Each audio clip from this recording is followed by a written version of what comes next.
Muy bien.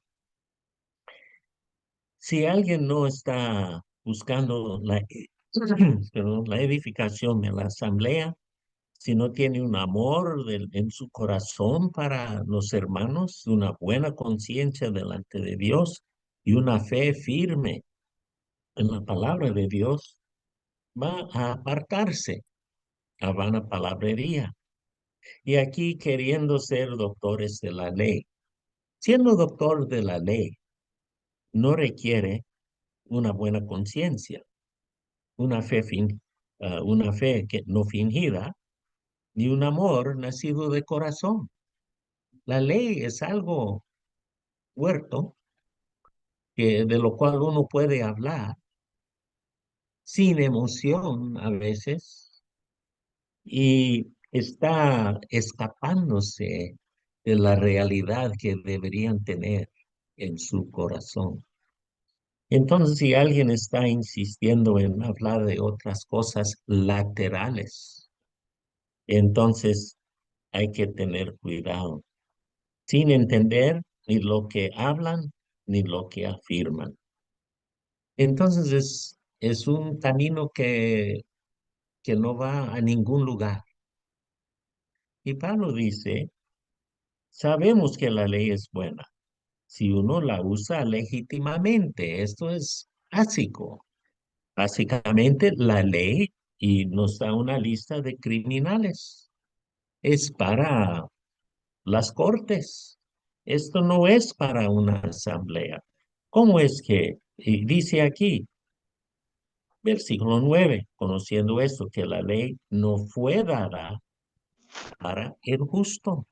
Y en versículo 10, la última parte, y para cuanto se oponga a la sana doctrina, personas que realmente no aceptan la palabra de Dios, que no son salvos y están metidos en estos pecados tan grandes. No es para la asamblea estos problemas. Estos problemas es para los oficiales del gobierno, los transgresores. O sea, la ley tiene su lugar en la sociedad y es buena. Y qué bueno que hay leyes en contra de profanos, de pecadores, de irreverentes, de impíos. Hay que tener respeto en la presencia del presidente y si no, le agarran. Hay diferentes cosas, los homicidios, los transgresores, diferentes pecados. Esto no es para la asamblea. La ley es buena, pero no vamos a ser abogados.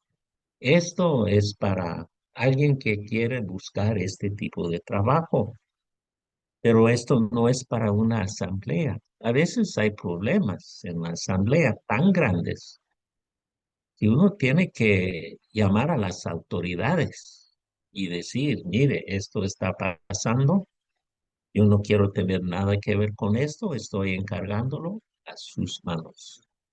Sucedió que un hermano me llamó años atrás y fui a la casa para visitarle, le conocí muy bien, era inmigrante de un país de Latinoamérica, como la mayoría son en mi asamblea, en español, y me fui para saludarle, sí, ¿qué tal? ¿Cómo está? Y después él dijo, ¿sabe qué? Tengo aquí ah, una de mis sobrinas, tiene 12 años, y cuando salió de tomar una ducha, la vi desnuda y no pude controlarme y la violé. Bueno, esto no es, tendría que ser puesto fuera de la asamblea, abuso de niños. La primera cosa que yo hice fue llamar al departamento para abuso de niños y no salí de esta casa hasta que habían llegado las autoridades. En los Estados Unidos, si un predicador del Evangelio no reporte abuso de los niños, es igual al culpable. Así es la ley ahora en los Estados Unidos. Y si alguien quiere ocultar algo, uno es igual de culpable. Así es.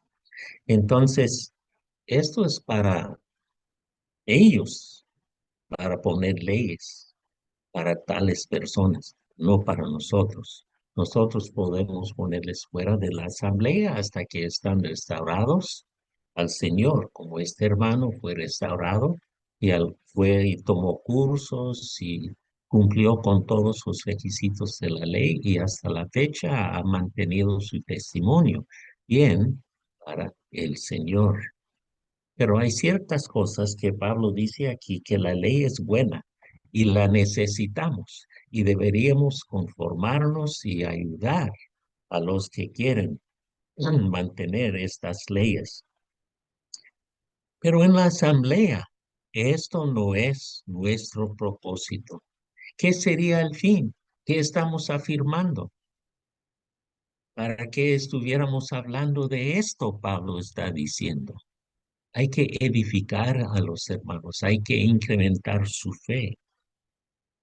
Y dice versículo 11, según el glorioso evangelio del Dios bendito, que a mí me ha sido encomendado. Tenemos algo glorioso de lo cual deberíamos hablar y predicar. Es el evangelio.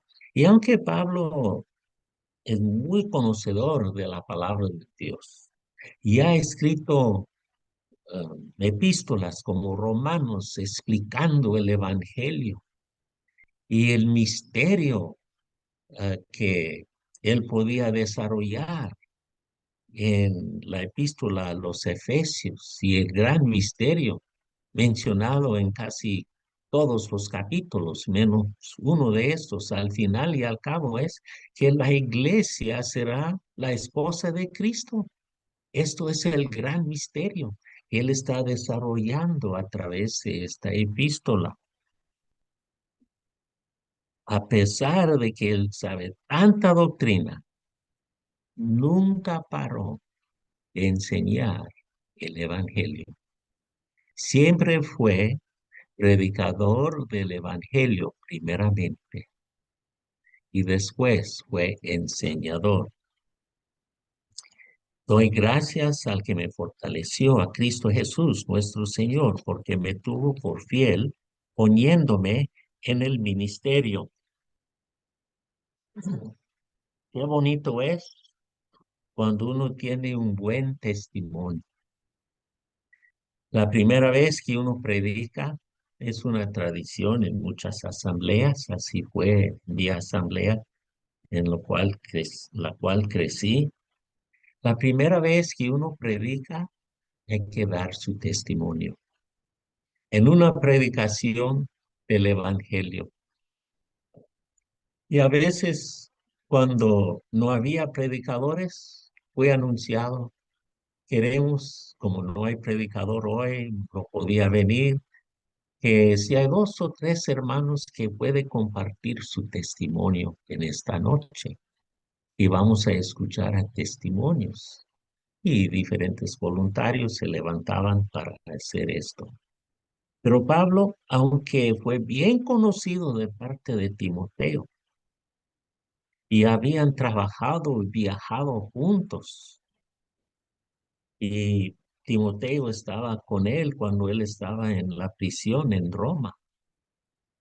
A pesar de todo esto, Pablo otra vez se gozaba en decirle su testimonio, que él antes era blasfemo, perseguidor, injuriador, mas fui recibido a misericordia porque lo hice por ignorancia, en incredulidad. Y tenemos versículo 15, palabra fiel y digna de ser recibida por todos, que Cristo Jesús vino al mundo para salvar a los pecadores, de los cuales yo soy el primero. Este testimonio personal del apóstol Pablo, que él podía repetir cuantas veces que fue posible que alguien quisiera escucharle. Este fue la base de su motivación para seguir al Señor. Y cuando él está recalcando aquí su testimonio, esto también ha sido usado de parte de muchos predicadores del Evangelio. Usan estos mismos versículos.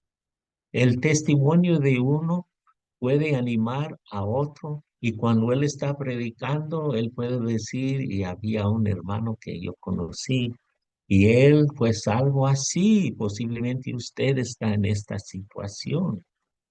Entonces el testimonio de uno ayuda y anima a otros. Entonces Pablo, el predicador número uno por excelencia, podemos decir, comienza a predicar a Timoteo en su epístola. Y qué bonita es su predicación que nosotros también podemos repetir en la predicación del Evangelio cuando nosotros predicamos. Versículo 16. Pero por esto fui recibido a misericordia para que Jesucristo mostrase en mí el primero de los pecadores, el primero, toda su clemencia, para ejemplo de los que habrían de creer en él para vida eterna. Él quería usar su testimonio como un ejemplo para que otros también podían creer en nuestro Señor Jesucristo. ¿Y qué resultó? Esto dice, por tanto, en vista de mi testimonio que él había dado aquí, él está diciendo, por tanto, al Rey de los siglos, inmortal, invisible, al único y sabio Dios, sea honor y gloria por los siglos de los siglos. Amén. Su humildad, él era perseguidor, su confesión, y él antes era blasfemo.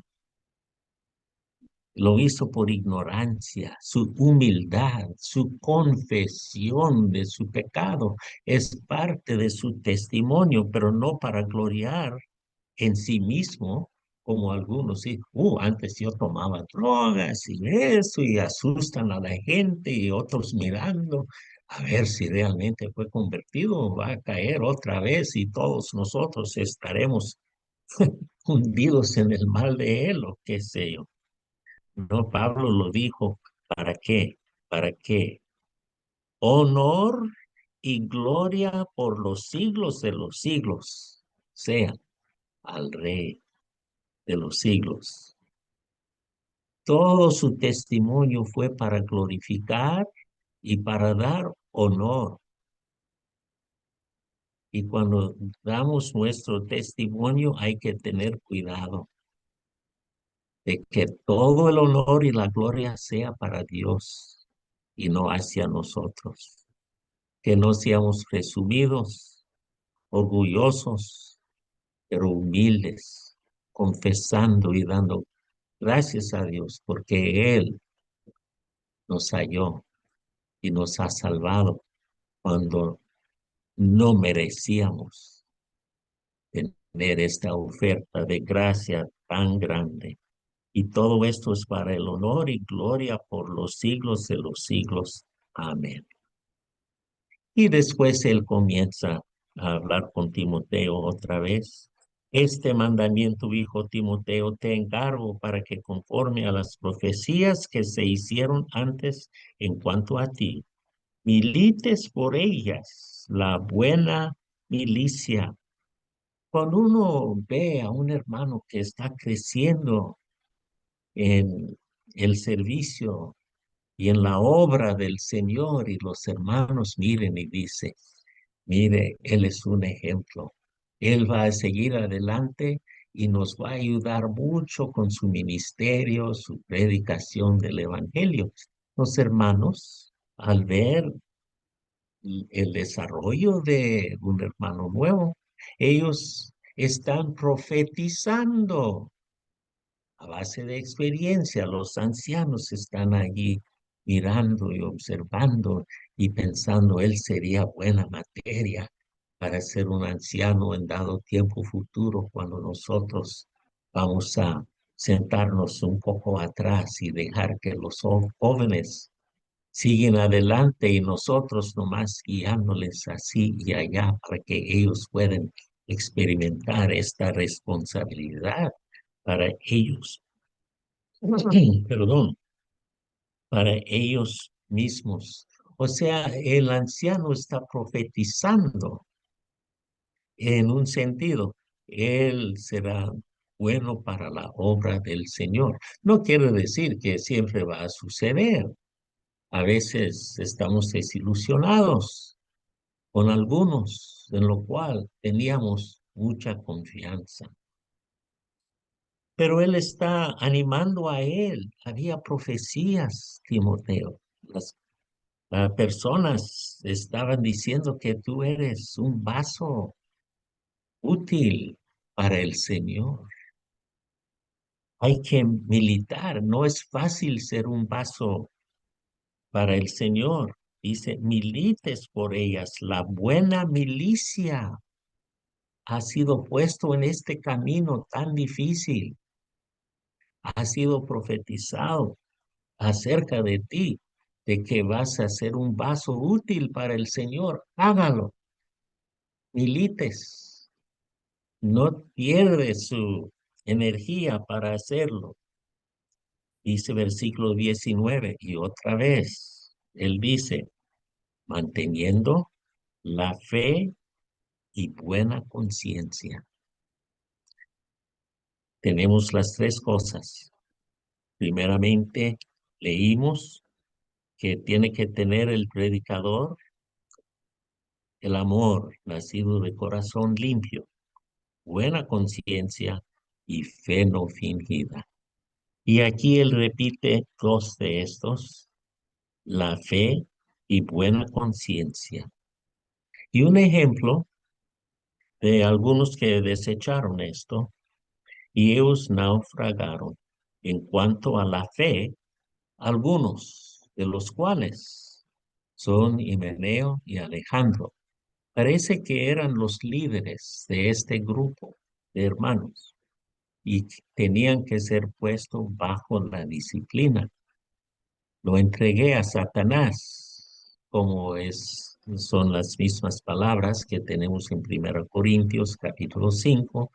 El hermano fue entregado a Satanás para que aprendan a no blasfemar. Hay que a veces dejarlos con, por así decirlo, en las manos de Satanás, como sucedió con Job. Y después Job al final aprendió su orgullo que tenía, de lo cual tenía que deshacerse. Y aquí también estos hermanos tienen que aprender a no blasfemar, a no bajar el honor. Cuando uno baja el honor de Dios, está blasfemando. Si uno dice, Cristo simplemente fue un hombre, es una blasfemia, porque Él es Dios manifestado en carne. Y hay tantas religiones que enseñan que Él es simplemente un mero hombre, no solamente los testigos de Jehová, pero muchos de los pentecosteses y de las nuevas religiones que han surgido en diferentes países, un líder muy animado, algunos son pentecosteses y niegan que Cristo es Dios. Están blasfemando a nuestro Señor Jesucristo o al denigrar o a bajar la importancia y el ser divino y santo de nuestro Dios. Es una blasfemia. Hay que siempre hablar bien del Señor, ponerle en su posición de lo más altísimo y honrar al Dios Todopoderoso. Como Pablo dice, por tanto al Rey de los siglos, inmortal, invisible, al único y sabio Dios, sea honor y gloria por los siglos de los siglos. Amén. Deberíamos ser consistentes en nuestra doctrina. Y esto es para honrar el nombre de Dios. Entonces, Pablo, en este primer capítulo, da enseñanza en el característica del líder en la asamblea, las tres cosas. Un corazón de amor limpio, también buena conciencia, una fe de agrado al Señor, no cuando los hermanos se están mirando, no, siempre una conciencia limpia y de fe, con una confianza en la palabra de Dios, imperturbable, bien fundado, y que siempre honra el nombre del Señor, y listo para dar su testimonio para la honra y gloria de nuestro Señor Jesucristo. Este fue el encargo en el principio, primeramente a Timoteo, personalmente. Después, en capítulo 2 va a hablar acerca de la oración, instrucciones para las mujeres. En capítulo 3 las calificaciones para los que tengan responsabilidades en cuanto a la asamblea. Y después instrucciones en cuanto a miembros de la iglesia, sus relaciones, las viudas, los ancianos, los siervos y diferentes personas. Pero capítulo 1 es para Timoteo, es para el líder en la asamblea, a los que quieren llevar la palabra de Dios hacia otros. Es capítulo 1. Para la próxima vez, Dios mediante, entraremos en instrucciones sobre la oración y cómo Timoteo tendría que enseñar estas cosas al resto de los miembros de esta asamblea en Éfeso. Que el Señor bendiga su palabra. Oremos. Nuestro Dios y Padre, te damos gracias por su palabra. Te damos gracias por un fiel servidor suyo, el apóstol Pablo, y cómo él amaba a Timoteo y tenía una relación de padre e hijo. Y Timoteo experimentando las dificultades y diferentes sufrimientos del apóstol Pablo, y sin duda él también sufrió algunas veces también con el apóstol Pablo. Él quien estaba allí para verle escribir estos 5 epístolas donde su nombre está agregada en el principio. Él quien tenía la confianza del apóstol Pablo y un encargo especial de cómo ser un ministro para la honra y gloria de nuestro Señor Jesucristo. Y te damos gracias por esta enseñanza que podemos aplicar a nuestras vidas. Capítulo 1. Para nosotros, para que nosotros podemos ser enseñadores de la santa palabra de Dios, comenzando del capítulo 2 en adelante, cómo enseñar y cómo ordenar y mantener orden en la casa de Dios. Te pedimos su más rica bendición sobre todos nosotros, en el nombre santo de nuestro Señor Jesucristo. Amén.